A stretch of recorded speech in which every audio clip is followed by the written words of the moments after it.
Well, here's our Penobscot 14 St. Jacques back from a little rowing expedition, a little bit of sailing.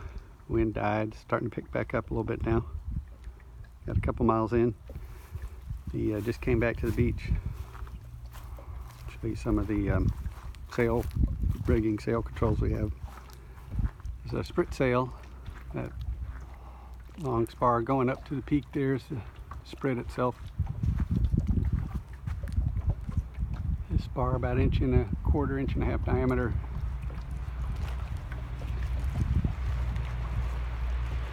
It's held at the bottom here on this little pin with the line. You could just end the line here and not have it adjustable, but we wanted something that hold the rig into the boat, so we run it down to a belaying pin. On the other side we've got this line that goes up to the top of the mast, goes around the leech of the sail to pull the sail in, so you can see the sail gathered there about a third of the way down from the top. That's called a brailing line.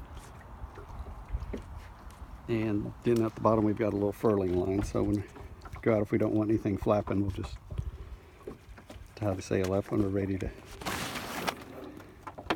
go. We can just grab the main sheet, pull it out. You could sail off that little bit of sail if you want. I think the term's called scandalizing it. You can see it's still gathered at the top.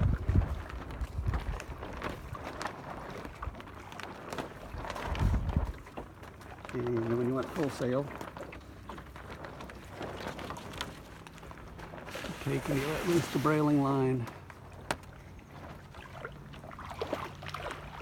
And the Sprit falls out, holds the peak of the sail. This four-cornered sail, the top there is called the peak. This corner up here is called the throat. And then you've got your foot. And we'll come back here to the tack. You will pull. There it is. It's the Spritsail on our Penobscot 14 St. Jacques.